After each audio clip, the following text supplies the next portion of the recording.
Did you know the name Lucifer doesn't actually appear in the original Hebrew Bible? The creation of a cosmic enemy was a linguistic accident. Isaiah 14 wasn't written about a fallen angel. It was a taunt, a poem directed at a human king of Babylon. The original Hebrew phrase was Hillel ben Shahar, which simply means shining star, son of the dawn. It referred to the morning star. When the Bible was translated into Latin, this became Lucifer, a common noun meaning light bringer. It wasn't a proper name. Centuries later, religious institutions retroactively engineered these verses to create a literal devil, linking a human taunt to a cosmic fall. This literal devil served a powerful purpose. It kept believers in a state of perpetual fear and spiritual dependency. By understanding the mistranslations of the past, we can free ourselves from the manufactured fear of the present. Question the history, find the truth.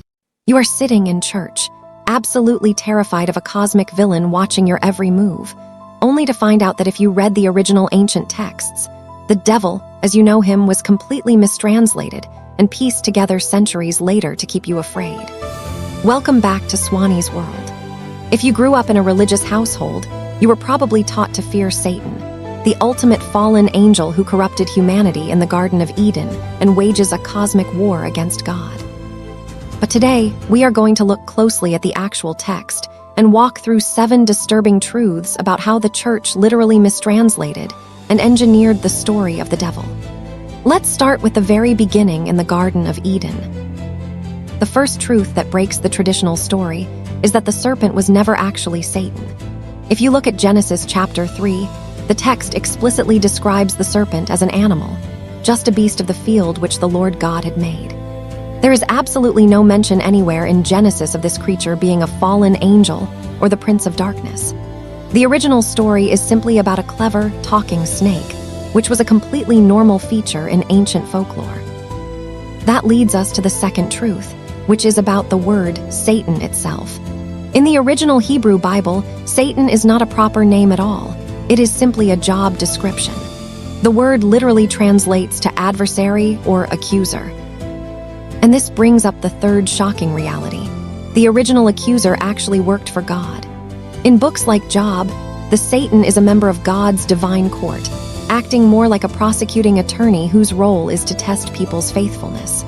He functions with God's explicit permission and was absolutely not a cosmic force of evil rebelling against the Creator. So where did the idea of a cosmic war come from? The fourth truth is that the church absorbed the concept of a grand enemy from other religions.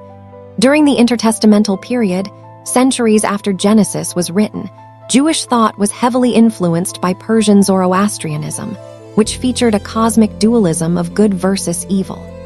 They were also influenced by Greek philosophy, which introduced abstract opposing spiritual forces. It was only then that later books started elaborating on ideas of fallen angels and cosmic rebellion. But what about Lucifer falling from heaven? This is the fifth truth, and it's a massive mistranslation. The famous passage in Isaiah 14 about the morning star falling from heaven was never about a demon. That passage was actually a piece of political satire mocking a human ruler, specifically the king of Babylon. Christianity simply read the text backward and reinterpreted a sarcastic political joke as a literal cosmic rebellion. The sixth truth follows the exact same pattern with the king of Tyre. You have probably heard pastors quote Ezekiel 28, talking about a beautiful guardian in the garden of God who became corrupted. But again, if you read the actual text, that passage is explicitly about a human monarch. The church took poetic passages aimed at earthly kings and stitched them together to build a backstory for the devil. And finally, the seventh truth reveals how the church locked this all into place by reading the end of the Bible backwards into the beginning. Around 90 AD, the book of Revelation was written, and chapter 12 refers to the great dragon as that ancient serpent called the devil or Satan. The church took that verse, pointed backward, and claimed the serpent in Eden was Satan all along. But you cannot import a concept from 1,000 years later into an ancient text written before anyone even conceived of a cosmic devil. The original authors simply didn't have that theology.